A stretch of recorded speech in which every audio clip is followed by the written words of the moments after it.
Dinke ba muskam ke ngale konto Star FM radio rotan kono doni woro tompo woro alnal badi malo ispada o baylo bari wolbe sirin kunye masingodo mbadi ngulu be kundo kibarol to albe mi moylam ko his excellency president Adama Barrow anala bala mulu ko ibe banko ton kon nano be mburu mburu kampuru ani senalo kacha na kibar tala dum fanam bije ay kibaro do kinan jang nyaado do nding albo sodla kibarol do fanan alba sodla ko ya jamme anala mole kacha min kijang wo kullo kacha mi wanyarta hani bi iba ko nyin kiskis kanne ka jibe wo findida no nyamin idambalu tema kibarol to fanan fire service mimbe banko kan yela diamula bay UDP dum fanan e koy petitionol safe kaje ko carte faw min keda kuntawur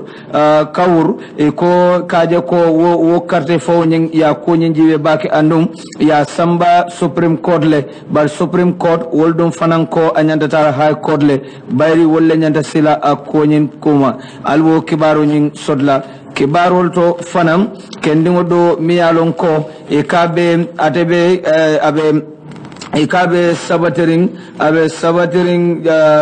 sabatering China le bari molo miyalon ko abuda LRR le wala dum fanambe mansakunda dun danna purisa kata ye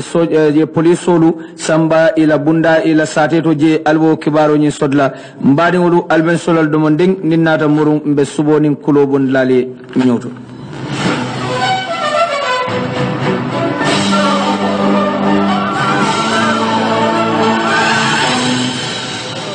mbadi ngul wolen toñadi jannimbe du nak kibaro lu famo jaado kono mule kibaro nyim bambuka fasa wolem Comborial Estate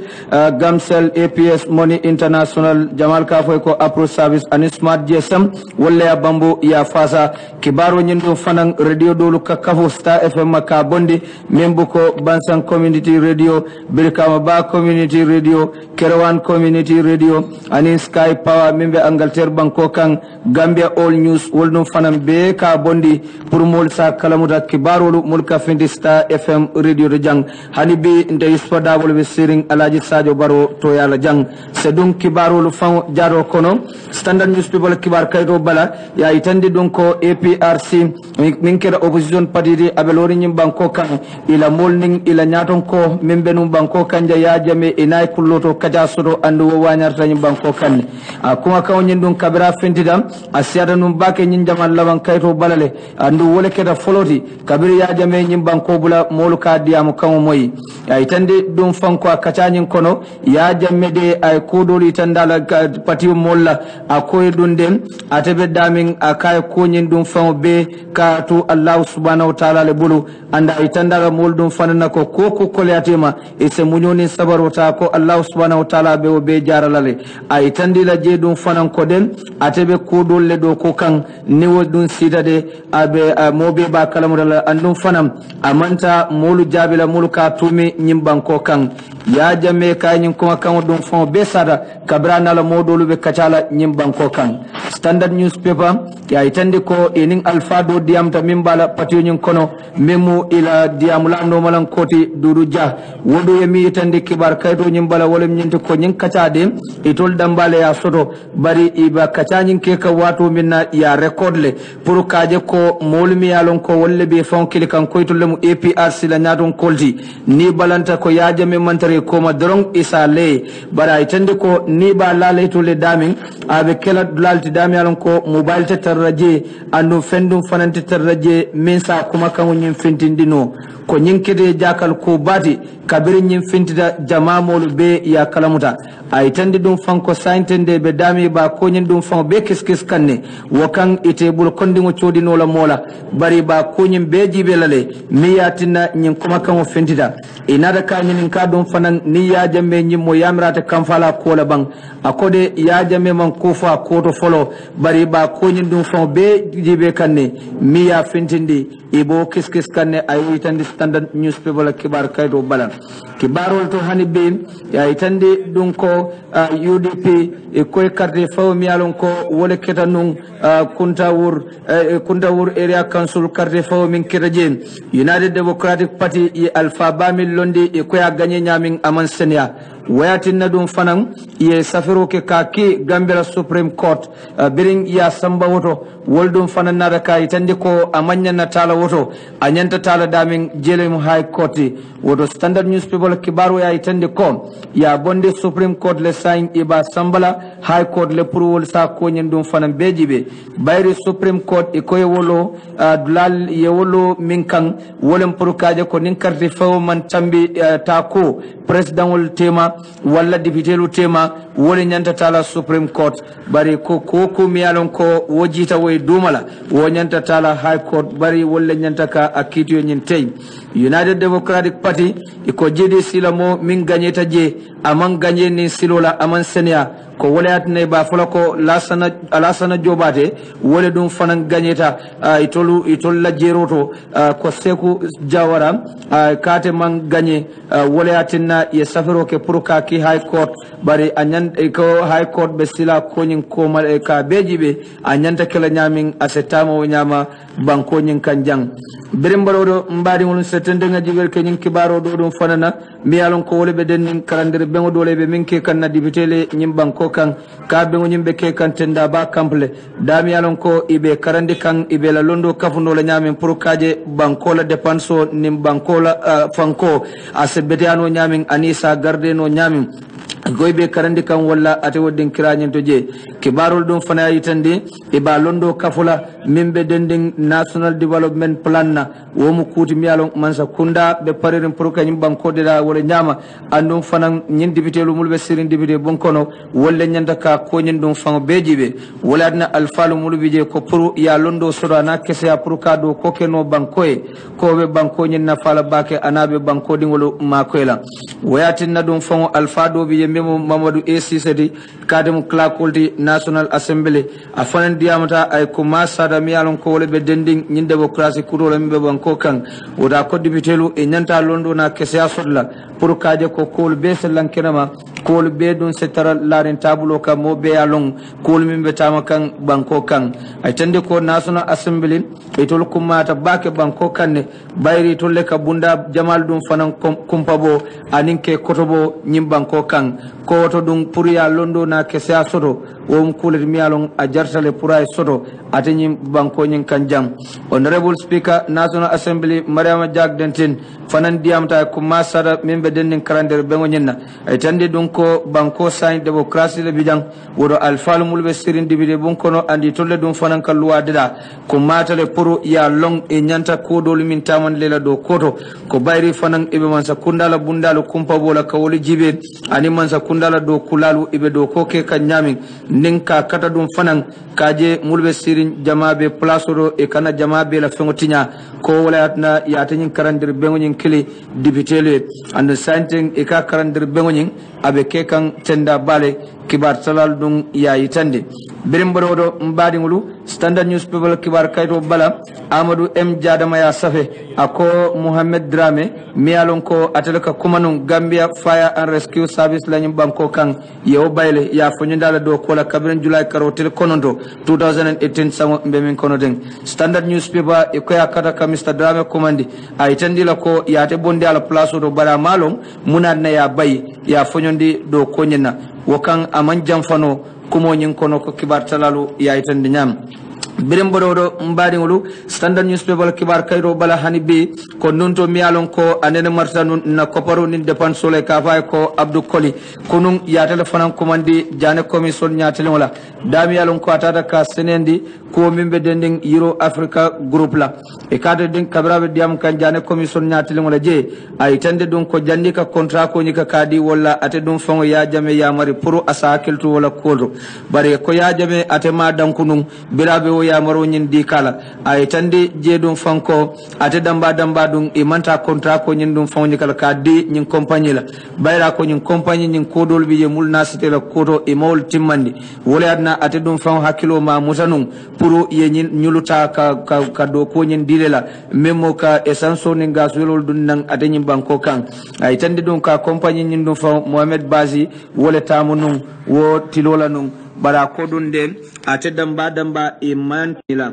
anin kanaji mineral company ko itara nun je fanan proka wo ko nyin dum fa mudaka senandi ya itande dum fanko ye marena nyin ka fo kabirin ibe ko ibe lansino dila nyin kanaji min compagnie la foy bota akko nyin kalamale bang Mr. Marina dum ya jabi ko ha abuda ko nyin kalamale barata fono la fonnonto mulbe marani tingola kola woliye ya marodi mansa kundala jannil lansino nyimbe dila kama wolong ate wudum fanan fonol anda malon dum fanan fo commonwealth dum fanan ye ya marodi mansa kundala kabirin ibe nyulla lansino nyin tinyala ko amo dum fanan long SG Marina anada tenden dum fanan ka yitande dum ko amalong ye kodol min tu koma memu nyin compagnie di ye komin dobule koma kama long ay wudum fana yitande kibar kayto nyim bala yitande dum ko e nata justice minister membenum banko kan Marisen afanan diamata je tonyandi commission to ko ay lansino nyin jele kabiri badila compagnie nyina bara ko dum nyin lansino dionata kabirin mimunu secretary general ti waytul damba kumandi e sita ya konyin kaja inadalan sino nyika ka di wala atenyin messen dum fanan yewo yitande commissiono nyatin wala kibar taral dum ya yitanne birim borodo mbadi ngulu standard newspaper kibar kayto bala anibi His Excellency President Adam Barrow aliyamoy ko anala molube banko be murumurun kanne puruka kacha enim banku dingolu konun e kay mitim bakenun bara dami yalon ko adiamuta eso dingole animulube baraje ka foy ko North Bank region anin Gambia banko be alamansa kundabe parerina ka tunkan nyala min se mobe wasa banko nyin kanjang kabe jabir ke kan mole wo min diala birin inabe kacha kanje ay tandi ila dun ko bara Banjul bara ferry service ko mo fened miyalon ko ala ko be man sakunda bulu bake anu santen dum fawo ibe kacha kan baka ko la porkaje kawdla nyim bridge ay tandi dun ko bridge o nyin ibo damutala 2019 andu sanji nani kola molube borra motolebe molta mindla ke bondi Banjul kata bara ay witande dingolla o denkrañen to je anata kalaje dum fanan ko man sakunda be parerin puruka bohol muwan anil lulu ibe wala sinna mole kabirin tumala minna mole ji ko dum fana wosi bake metingo nyen to je ko niyo bohol muwan anil lulu sing abe mo wili tang sey anil lulu wol bebe je kendo nin jidi ma sodla ate woddin kirañen to je a fodum fanko Africa Development Bank ye kodo do sotoje miyalon ko wobe dunna boholol singolto bohol taworo nyo membe sinna banko kan ko dum fanam sanji wo sanjilomu ibe boholo sinna anu niwo sintade bebita kanyanna bohol kemetan nani miyalon ko iba janjandila banko din kralto da miyalon ko jiol mon futaje oro president Barrow ay not bankolu lamani yandi bake kala man sakunda be parerin kela wodula nyin deda ko ilaftala nyamin kibar talalu ya itande womu standard newspaper kibar kayto balalti na kibar tala memu umarti afanambe mol noma ibe banko murumurun kan ay tande ko His Excellency President Adam Barrow biring afutata bara ko ya jia bake eson kol findita anyama ya jia fa kontanta sewoda wodin kiranyin to je ay tande ko dum fang senelalu mulubije ibe yela wosiyo yitande President Barrow la e kay kontrol senelalu na wosida menti wala mu jambandoni firifen kuloti ye woyitandala wodlang anin dum fanan kasila kendo sodo mimbitale ila kunkoluto akodum ya fo President Barrow fanay ko bara jemu ila kolea ku balati ay woyitande surtout ning adare emergency findida wala mu trema ko findida ila sadeto je ka kolea ku balu sodo ko fanan na ko yo fana yitandala wodin kirañin to je ko ministre miyalon ka tere maran senola ko la sain Lamin Dembo Diba kade dum fanan diamoto je ay tande dum ko senelalu ko e kanasila man sakunda be ferel la kan pour ka wolu mako wodin kirado ay tande dum ko man sakunda ye ferel soto pour ka silo doku mulbe santoto je anin ka firfen kulodi molla tani na dum fanan ka sonendi boru kol dum fanan sonia santoto je Ahmad Ba memo ministati membe maran tubab luntawol ni adola kol jibe banko kan afana yitandi kibaro to je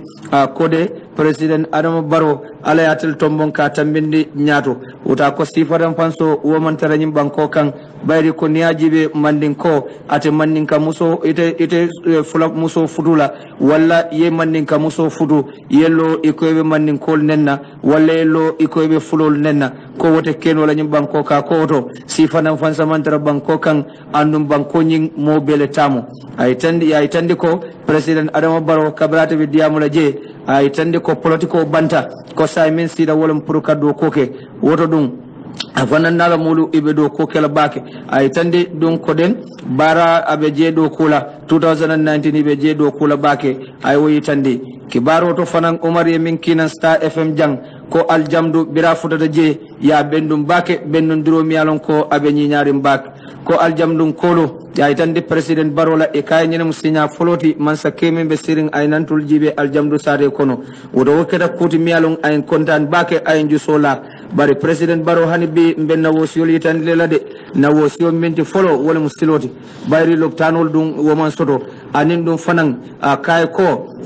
malal fengo munna kolya ko balati aljamdu je woto president Barrow mbe lafla pour yemma ko nyul beto Umar ko lamin jete nyi yitande president Adama Barrow la yitan jata ko kabiro jata be alon ko adalmo constituency chairman ti afanan nata diamu ka yitande ko sanje tallulu anin fula ko imam president je mi alon ko abe lola pour kaytolu nyandi fangoto wota ko dum president Barrow la nyin sanje kilmo ay minke man sala a jarsale pour mole kontani mole isanyo lipa wala atenyin banko kan ay tande dum fanko den e be jekrin ko nyaado sinin ila santo to bebe kala korawalti kabiro dum yewoyitande woto ako president Barrow aselo Sénégal dum fanam fe ay makoy pour kaje ko ise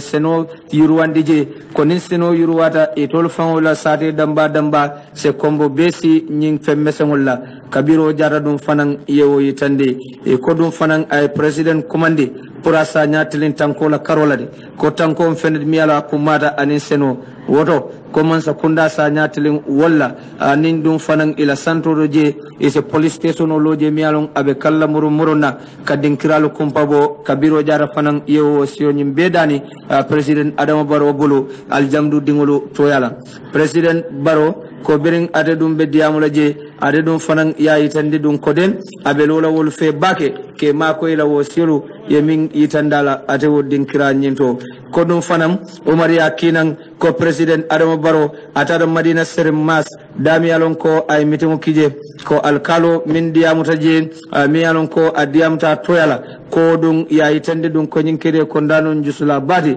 pour ka president Barrow je ila sate nyinto ko ya jamme jamanu atada non jele sinya killing ko dum fanan jawra jamanu atada non sinya killing bal president Barrow la nyintade ko mu kulet mi alon ay kontan bake ay jusula alfanyin dum yayitande ko Madina Serim Mas jemu duwanyini satelti annun alfa balu dino la karola wolle bije wolle dum fanan kabirin Gambia fo Senegal katara duwala moli tarinke e kade dum fanan yewo yitande e ko do fanan min diamta musul to yala memo hadi bat ko den e to la kolya menti wala musiloti abe president commande la place makoy kela silol dede aninka kuran fudande jada kende adum fanan na bunda asa kata pour ko loje kaje ko molla tane nazi sune bulu ko bayri ni ajibe ka molu bondi kuran tolu ila sate to ke samba esaw ko be kele ko la ko balade woro ya commandi pour ase makoy loptano to ila sate nyento jem ministre mbe mararing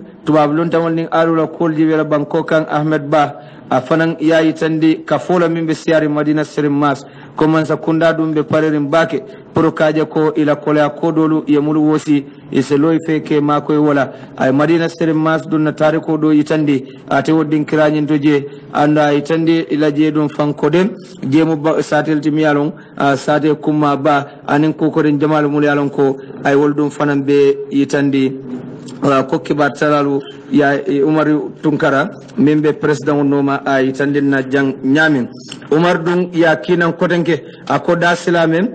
molu mul yalon ko ibije woldum fana ya itandi president barola kode sanji sabat ni wosita kana jide bayri to le carte mi fay min kan wolen sanji lulti wota ko mol min ka fo sanji saba aya kodi walla e tol man carte fay sanji saba kola e carte fay sanji lullele ko jokadu dasirame woldu ye wole itandara birabe mitingo nyinke kanje wo kola le musenelal dum fana nare la wosida itandi e ka kola ko dolu min soto ya itandi jedon ko akati ika mansa kunda kati sabu min kenun e sinawo dum fana murundi ke mako kaje ila fengol dum fana se sang ila do ko kana ke bada kense modi musol dum fana murubije ye president kumandi purase mako jambandola ko bayri tol musenelal leti andi e senolo long woto jambandoni firfen kulolu e nyanta ke mako walla wato bela jokadu ko hanibi ibaba manda president barola sanji lulu abole silanyum banko kan sanji saba e man carte fay wala de ko sanji lulu lamu woto sanji saba ko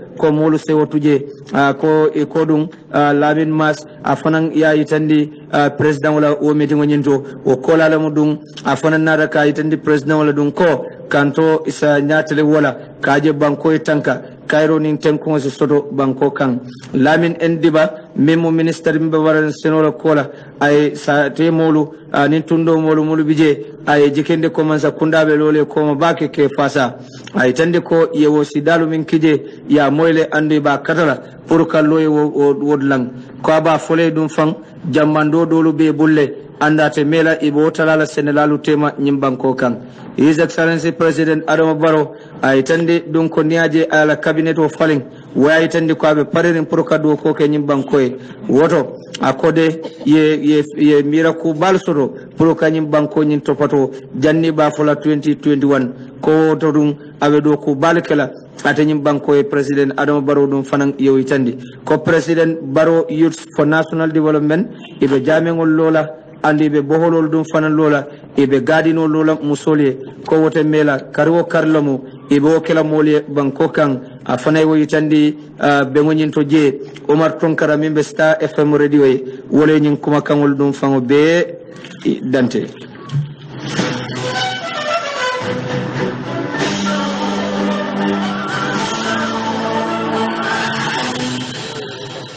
Biremboro mbadi ngol hanibe sira po newspaper la kibar kaydodo woldu ya itandi ko AP opposition APRC party o membelo banko kan mi yalon ko wole ka mol bajondi itolla party to yala e ba fulay ko national mobilizer yanko koli wole dum fanan ko asekeno itolla kacha eni ya jamme minke yow hakle komin wolonna balu mulyalo ka kulloto kodol keno ko itol sobida ko wolle woke e kayo fo point newspaper la kibar kaydo bala atenyim kuma kam findira nun komando nala kilo bakan adiya mo siada nun bake nyim banko kan akumo nyin kono e ka keda jakal ku bat kabira findira banko molube ya kalamuta yankuba ko itolu me mira ko nyin dum fango be fintinola ko woto dum itolu min kacata wo ko nyin to itolu te wo kala bayri wote itolu nafala ko kula awi tandi kibar tala nyinna anada kay tandi ko APRC dingolu amamira ko wolbe hanila pour kanyi nyon ko siwak ko bari de ite bulu chori la mola de bari sobital dum fanan Mr. Kolye nyin kuma kan dum fan be tandi la telefonol to kabrani be kata sodo kan ya nyinin ka dum fanan e ka ko yamira man sa kundala wo kulloto polisolu wolle malla nyin diamolu tabang akwa se keno bayri itoluma mo jenkendi nyin ko nyin kono ko bari min bije wolem nyinti ko iba ko nyen dum fan be kis kanne anda itandi dum fan ko beri yaaje me bola nyim banko kan e min fo equase wolemu ko abina muru nanyim banko kanne andu equase dum fanan woli ya fay kambe nyin konole ko ni tada lumbe sile bina muru na banko kan jan wota ko la fo ka fo ka abina muru na banko kan o manke kutu mi alon ko a jawyata anata diam dum fanan nyin ye kodo min diala min tada fo dollar kodo wilitang ko yaajamele woni ka aya diala non ya itandi dum ko bire yankuwa koli nyinin kawo ko nyina yankuwa koli dum yankuwa koli e ko ate yankuwa koli e ka ko ate manta jamfara ko kumo nyin kono bayri yaajame ate kodo lale anno kodo nyin ama fay aba kera nyami ko kibartala ko foni moyite so kodo la ni mol nati ya iba fole ne ko e ko nga dundite walla nga keten akwata ta fola moye e kodo diala dalilo min kamba anin ay kodo nyin do mo nyamin atete o fola moye bara kala hajolti ay woytandi po newspaper la kibar kado bala anata tenden dum fanan ka itandi ko yajame yenyin kodo diata la aya swala bara min fay wala nyinde ko kodo nyi mutalumbe sila abe na falale ay wofo inata ka fay dum fanan ko yajame ya fo diamo kono kabe kule hamekan niwo kuonyi sida mobe ba karamudala e ka ko foyalo na ayo fo dalilo min kamba Mr. Koledung nara ka jabi kaman kulo woto de bari itol nyanta min kala e mole ke folo yankuwa kole wo itande po newspaper kibar kaydo bala po newspaper ila kibaro wolko yirina be kata sodo kan ay nyin kumolu wolle itandila kibar salalu ya dante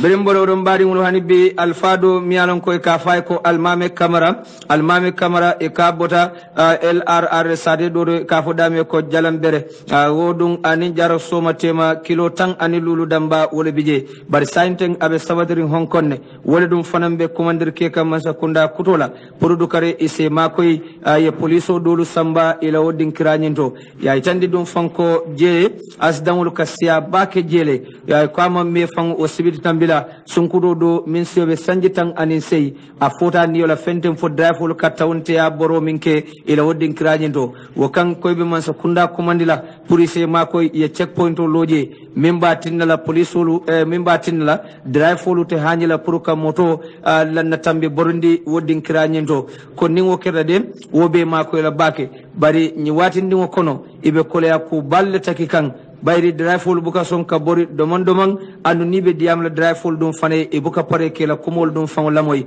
ko nyinkira koti mialon ay ne ko ya bake ay sunu woto dum ibe mansa kunda kumandila police loy fe ye makoy ye kantaro bunda modolu sambaje purila dindingol setanka bayri ko sate nyinto dindingol be silaring alfalu be silaring fenten fo drafol ka tawnte ya moto borondo minke wodlang woto mansa kunda kuto koybe kumandila ye makoy ila sate nyinto mimu jalam bereti koybe kumandiro kela police makoy wola birimbaro do mbadi ngulu UDP sister solu mulyalon ko wolle be lamen sancaba wolle dum fanan lañin kafo be jama mulu be kalam danda ko inin jaliba ko yadena la kumare ban koy nyanta be tulum balekela tulungo miyalon ko abe kala tarikol de nyimban ko kan ya itande dum fan ko tulungo nyin kabe kala julay karotile mo anin fula abenda dimaso le fe dami yalon ko bankola alfa kumalu wol bebina mabela purukaje ko yata nyin tulumba nyinke ko bayre nyine be kala tulunti miyalon ko jaliba ko yata dum fangole ya hame anda fangole ya topato abe parerim puruka molu sewondi wolungola ala julolu mul yalon ko ay be mabo fudo kono abe parela puruka fudo nyin jija kaje ko ase be bondi molu se sewono nyamin nyimbanko kuto kan woto kan UDP sister sol mul yalon ko kafu bale muyti nyimbanko kan ko itul dun dem wolung ifanam be pare kan pour ko bengo nyin bendung ya itande dum fanko vice president loya Ousseynou Dabo kabe mabela bengo nyin tole anda nim bala molu mo jamalu wolle dum fambe mabela je moturo Dabo ko mi yalon ko atelta Vision Development Foundation ke kende ba ke sobe ba ke hinante ba kafana be mabela jele pour kaje ko be ngoni yekuma loya may fati kafana nyanta mabela je rohi malik lo membe banyoni koy lungunin ta ka di walla ka lungunin ke tola atela ko woto dum rohi malik lo afana be mabela je anin talib ahmed ben souda anin dum fanam CEO membe birkama area council lamin konjira fanam mi alon ko real estate wol babulu manager mati je ko dum fanam bebe mabela jele ko abe ngoni be kira willis night club le dami alon ko banko dingolu ye be kumandi je surtout UDP kanontelu anil lamin dingolu yal be kumandi bayri ko nyine be kala benti mi alon ko tariko ba senkanna atenyim banko kan janne birim borodo mbadi ngolu setente ngajibere kem aden kibaro do la miyanon ko wole be dending kiti do la ye min be min ke kan o nunto enay elu mulbe banko kan ye tumi ko ye kuke mulni luwane sartolu manta na itandi dun ko Banjul High Court Justice Kumba Silla Camara la nyaton ka koto ko ibe findila e bitala purukaje ko o NIL e kamadin crowding krato yeta yeje beji be puruka dan Kenya ko Ibrahima Solo Sandeng bade nyin lal nyin ko itata nun July karo tili saba karatil nano kan e futada dum Banjul damyalon ko itata la headquarters lam yeje be jibe bari nyin silo e ko bitala tanjele purukaje ko yeta Solo Sandeng ya bade damin yeta je jibe ko ning ala sonda ibita volto sign andu ibita la purukaje be jibe bile famo e nyanta futala je kibarul dum ya itande nyam kate nyin jibe rona da wati surun kola kabirin loya Antuman AB Gay anilamin S Camara ye safero ke kiti bungo la police findi ta nyin din kiral dum famo be jibe ya follow Banjul ye je jibe sign be ibita tanje puruka ko nyin dan Kenya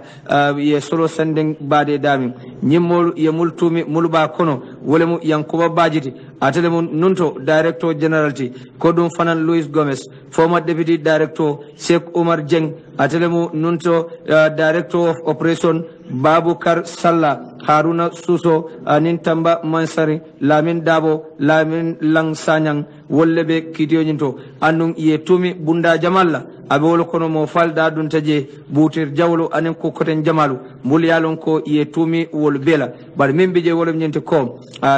kiti telalu e bitala puruka futa tanje ka Solo Sandeng ya bade damin e bitala puruka jejibe birim boro mbadi ngol Foreal newspaper ya itande don fanko Abubakar Dabo faraba bantan dingol mul yalon ko ye wolle sambanu loptano do e ko Edward Francis Small Teaching Hospital sain ye be bulale fokkiling mi yalon ko wolemu Abubakar Dabo de ko ibo yo samba pour kata Dakar ayta jaralo kendema nyinije nala kilo bakan loptano nyin ibin kadiam to yala mi yalon ko wolemu Momod Lamin Sanyanti a fo mole nun ko Banjul je mo fulale be bulunun bare san yewol dum fam be bulale mo kilmo nyin yewo bulale mo do yewo samba Dakar pour woyta jaralo kende ma nyini je kay nyi fokki wartalay bering in abe kacha sodo kan ay tandi ko sande mote e bulu Banjul je miyalon ka dadun da farabala nyin koldo anda ko e mulbula woldum fam be bijele ko wol fanam bela kol nyimbe kende akanne ka fo nyami berim bodo mbani Foreal newspaper kibar kado bala Independent Electoral Commission IEC fana itande Foreal la kibar kado bala ko ye kayto do sodo miyalon abuda NCP la alfal bulu ka itande ko ye falendirol ke ila patiyo nyin kono ko kayto nyin dum fan kono ko itole majan ko samsa yo bondile ye dole kije miyalon ko ka vay ko ya sanyang beri o ki Independent Electoral Commission na bundatu woldum fanan koy ba itanda jama mulu bela itoluma sembe soto pour ka foko kadile be kala patiyo nyaton koti itol se min keno wolum pour ka yamaro di idambali ya ko nyimbang idambalu tema bari itol ta fonola membe tambila NCP nyato bayri tol ko ye ya sanya min dum fon kije majan ko samsa ko womantara patiyo nyato hanibi atelebe patiyo nyato woto IEC ko idambali si ya ko nyin kacha bara manjara pour ka letaro safeto le ka foko ye son karila e kana son karila ko tol taw kenola mimbije idambali si ya ko nyin kacha ila patiyo nyin kono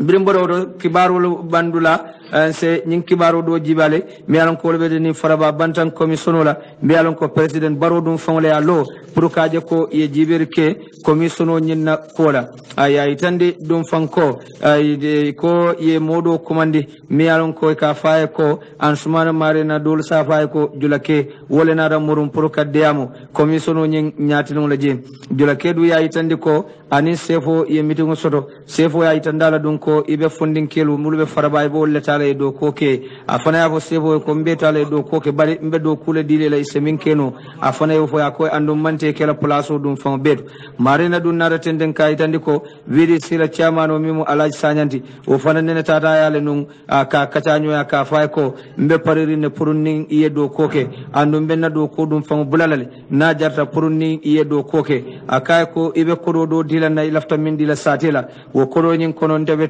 tallul tala nin kemelamu tallul nyin sewunyika ngodi satela ko alaji dum fangu yewi tandala je birin alaji o fay akay ko dum ni mo ke nte dun te sonna pour ye kenyo bi sade nyin kono bayri nte la kam wala kalo sade nyin kono dinga min fo wala dum fangu kake marina dun nara tenden ko til dantan ko mantu ala do kula dolu mulyalon itata faraba aje wolo ko faraba fondinke dolu e balante lota silo kan e ko alaji ko ko inin ala anin alaji do koke wolo ko e lafta pour jula kenin alaji do koke e bo balan ke kan ko ni woman ke dum e be motol janila ate woddin kiranin to kibar talal dum yayi tande ko wolto mu a jula ke ko ay letter o sabe ka ki gouverneur mi be West Coast region o fanana meeting commandi kay meeting commandi dami alon ko alkalo tada je anin alfadolu mulbe sate kono VDC dum fanana modolu wol fanan mabe daje gouverneur e nyin ka munanal man song jula kela motol ye kenyo bi woddin krado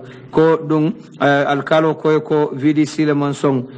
ko yewoyitandi ila je anada tenden dum fanan ka itandi donko gouverneur nada ka fo e pro e dambalu se si ya konyen kata kaje ay bang gouverneur e ya mari pro se saverke kaje ko ini sate modu sinyomoy dilake ko gouverneur fon kay ne ko atele bo signala alkalo ya signa anin VDC ila chairman dum fanan sa signa ko gouverneur e wo ya moro nyin dilela pour ni tata isa konyen bang ay tandi dum fanko anada morun kotenke sateto bira morun taje ko sate modolu wol fanan fintida iman song pour ay kenyo bije ko dum fana aparita silo min de dala num pour kaje ay kenyo bi wodlang ko dum e ka kanawo silo nyin dira bayri ni wonten abela kaswol boyla anin dum fana la tengo dolu bije wolbe boylal jula ke ko jeltomu anadata tentiol nin kasutiol ya ani kachara ay kurodo sang atara mulyalon ko wolle tamu wo yirolu nyenti ko dolu bije mulyalon wolle tamu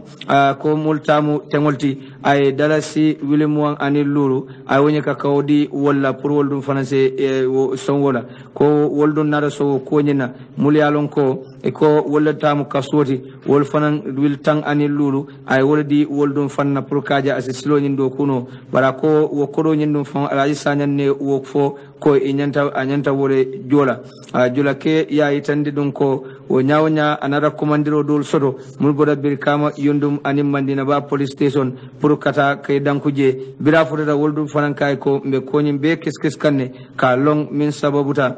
fonnin kella balang la pour kaje yekenyo bi wodlang itande dum ko birin police olu yo fay ko inning police o dolu fang mulyalon ko anatata pour ka dinkirani jibe fondin ke dolu ye bon e man song fang pour ye dum ate wodin kirani to ko jeltom IG nata meeting commandi dami alon ko ay satila alfa dolu commandi je nen dum fanan ye meeting nyinke pour kaja ko nyin se banno nyame ate nyin siyo nyin kabe tenten na le kibatalalu ya itandi mbari ngulu mem bijang kankularo dolu be mbulu jang se tenten ni wala ngawo jibe ale kankularo to smart GSM ko be jama molu be kala mutanda e Samsung Galaxy J1